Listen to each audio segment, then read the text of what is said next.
ત્યાં પણ આગામી 24 થી 36 કલાકમાં વરસાદ પડવાની સંભાવના છે કે 8મી જુલાઈથી ગુજરાતમાં વરસાદી સિસ્ટમ સંપૂર્ણપણે વિખેરાઈ રહી છે, પણ 24 થી 36 કલાક બાદ આ આખી સિસ્ટમ વિખેરાઈ જાય એવી સંભાવના છે। હજુ 24 કલાક સમગ્ર ગુજરાતમાં મેઘમલ્હારની સંભાવના છે। ગુજરાત નજીક હજુ પણ મજબૂત વરસાદી સિસ્ટમ છે તે એક્ટિવ જોવા મળી રહી છે। હજુ સુધી તમે અમારી ચેનલને સબસ્ક્રાઇબ નથી કરી તો અત્યારે જ ન્યૂઝરૂમ ગુજરાતને સબસ્ક્રાઇબ કરો, ફેસબુક અને ઇન્સ્ટાગ્રામ પર ફોલો કરો।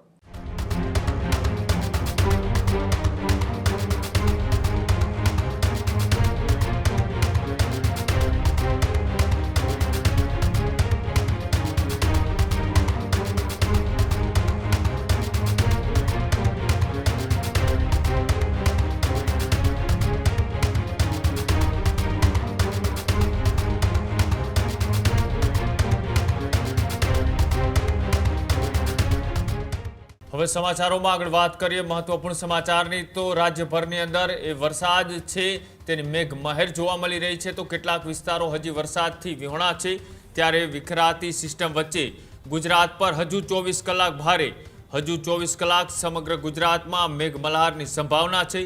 ગુજરાતના બાકી રહી ગયેલા વિસ્તારમાં વરસાદની સંભાવના છે। કચ્છ અને ઉત્તર ગુજરાત સહિત બાકી વિસ્તારોમાં પણ પડી શકે છે મેઘધારાની શરૂઆત। હવામાન વિભાગની લેટેસ્ટ સેટેલાઇટ ઇમેજમાં મોટો ખુલાસો છે તે થયો છે કે ગુજરાત નજીક હજુ પણ મજબૂત વરસાદી સિસ્ટમ છે તે એક્ટિવ જોવા મળી રહી છે। 24 થી 36 કલાકમાં સિસ્ટમ વિખેરાય તેવી સંભાવના પણ વ્યક્ત કરવામાં આવી રહી છે। હવામાન વિભાગે આજે પણ સમગ્ર ગુજરાતને રેડ એલર્ટ ઝોનની અંદર મૂક્યું છે। ગુજરાતના છૂટાછવાયા વિસ્તારમાં અતિભારે વરસાદ પડી શકે તેવી પણ શક્યતાઓ વ્યક્ત કરવામાં આવી છે। જે રીતના કેન્દ્રીય હવામાન વિભાગ રોજ અલગ અલગ તસવીરો છે તે વાતાવરણને લઈ એ અપલોડ કરતી હોય છે, જાહેર કરતી હોય છે, એ જ રીતના ફરી એક વખત ગુજરાત ઉપર રેડ ઝોન છે તે હજુ પણ જોવા મળી રહ્યું છે, પણ હજુ કેટલાક વિસ્તારો છે તેમાંથી ભારે વરસાદ પડવાની સંભાવનાઓ છે। મુફદ્દલ જોડાયેલા છે। મુફદ્દલ, એક બાજુ ગીર સોમનાથ, જૂનાગઢ અને અમરેલી વિસ્તારમાં ધૂમધાર વરસાદ પડ્યો, તો ઉત્તર ગુજરાત અને કચ્છમાં પણ આગામી 24 કલાકની અંદર કેવા વરસાદ પડી શકે છે? બિલકુલ, જે કેન્દ્રીય હવામાન વિભાગ છે એ દર થોડા કલાકે જે વોર્નિંગ માટેની જે ફોરકાસ્ટ તસવીરો છે રિલીઝ કરતું હોય છે, એની સાથે સાથે જે વરસાદી સિસ્ટમ છે એને લઈને પણ દર 24 કલાકે એક ઇનસેટ 3DS તસવીર રિલીઝ કરાતી હોય છે, જેમાં વાદળોથી વરસાદ કઈ તરફ જઈ રહ્યો છે ને વાદળો ક્યાં ઘેરાયા છે એ પણ સ્પષ્ટ થતું હોય છે। કેન્દ્રીય હવામાન વિભાગે આ બંને જે લેટેસ્ટ તસવીર રિલીઝ કરી છે એમાં ગુજરાત હજુ પણ રેડ વોર્નિંગ ઝોનમાં છે અને આગામી 24 થી 36 કલાક આ જ સ્થિતિ બનેલી રહે એવી સંભાવના છે। અને સંભાવના એ પણ છે કે કચ્છ, ઉત્તર ગુજરાત અને મધ્ય ગુજરાતના જે બાકી રહી ગયેલા વિસ્તાર છે, સૌરાષ્ટ્રનો પણ જે ઉત્તરી ભાગ છે જ્યાં ઘણા બધા તાલુકા વરસાદ વિહોણા છે, ત્યાં પણ આગામી 24 થી 36 કલાકમાં વરસાદ પડવાની સંભાવના છે। આની સાથે સાથે જે વેધર મેપ જે રિલીઝ કર્યો છે એમાં એક મજબૂત વાદળ સાથેની સિસ્ટમ દેખાઈ રહી છે ગુજરાતની નજીક, અને જો એ ગુજરાત ઉપર વરસશે તો ભારે વરસાદ અને ક્યાંક ક્યાંક અતિ ભારે વરસાદ પડી શકે છે। હવામાન વિભાગ લગાતાર કહ્યું હતું કે 1 જુલાઈથી 7મી જુલાઈ સુધી ગુજરાતમાં વરસાદી માહોલ રહેવાનો છે, પણ ગઈકાલે જે ન્યૂઝરૂમે એક્સક્લુઝિવ ખુલાસો કર્યો હતો 2 વેધર એજન્સીના અનુમાનના આધારે કે 8મી જુલાઈથી ગુજરાતમાં વરસાદી સિસ્ટમ સંપૂર્ણપણે વિખેરાઈ રહી છે અને 8મી જુલાઈથી એક સપ્તાહ કોરું ધાકોડ રહે એવી સંભાવના વચ્ચે હવે છેલ્લા 24 થી 36 કલાક છે કે જ્યાં વરસાદની આશા છે।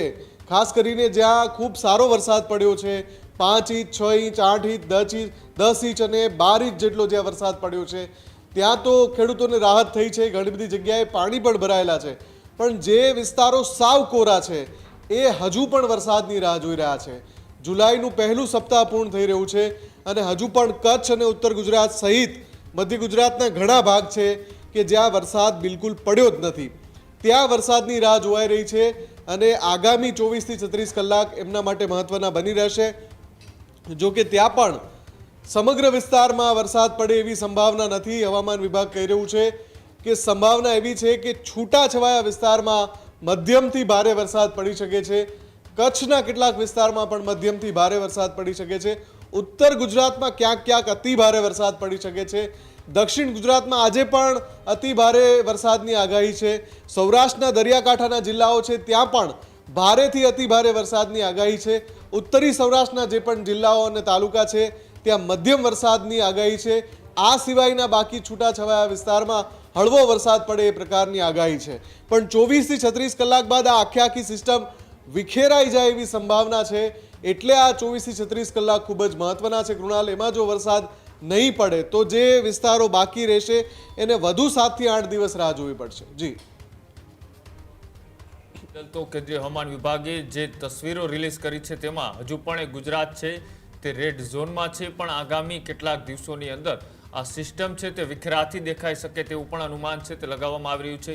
કેટલાક દિવસ સુધી ગુજરાતમાં ભારેથી અતિ ભારે વરસાદ પડી શકે છે તેની પણ તસવીરો છે તે રિલીઝ કરવામાં આવી છે. પણ આગામી દિવસોની અંદર એ વરસાદ છે ફરી એક વખત ગાયબ થઈ જાય તેવા પણ અનુમાન છે તે લગાડવામાં આવી રહ્યા છે. જોવાનું રહેશે કે જે વરસાદ એ ગતિએથી આવ્યો છે એ જ ગતિએથી આગળ વધે છે કે પછી ફરી એક વખત ખેડૂતોને વાવણી કર્યા બાદ વરસાદની લાંબી રાહ જોવી પડે છે. ખેડૂત ભાઈઓ છે ખેતરમાં ડ્રોન ઉડાવતા હોય છે ત્યારે આપણે એક પ્રશ્ન સતાવતો હોય છે કે જે આપણે અત્યાર સુધી જીપીએસ ટેકનોલોજી વાળા ડ્રોન વાપર્યા છે, જેથી કરીને મોબાઈલ ટાવર છે અથવા તો હાઈ ટેન્શન લાઈન પસાર થતી હોય, કોઈ વૃક્ષો હોય, ત્યારે જે જીપીએસ ટેકનોલોજી વાળા ડ્રોન છે એમાં ટકરાય અને ટ્રેસ થાય છે. પણ એગ્રીવન લાવ્યું છે જીએનએસએસ ટેકનોલોજી ડ્રોન, જેથી કરીને એ ડ્રોન છે એ કોઈ જગ્યાએ ટકરાય નહીં, પોતાની રીતે જ ડિસિઝન લે છે અને મૂવ થઈ જાય છે, જેથી કરીને જીએનએસએસ ટેકનોલોજી ડ્રોન છે એ વાપરવાનો આગ્રહ રાખો. હજુ સુધી તમે અમારી ચેનલને સબસ્ક્રાઇબ નથી કરી તો અત્યારે જ ન્યૂઝરૂમ ગુજરાતને સબસ્ક્રાઇબ કરો, ફેસબુક અને ઇન્સ્ટાગ્રામ પર ફોલો કરો.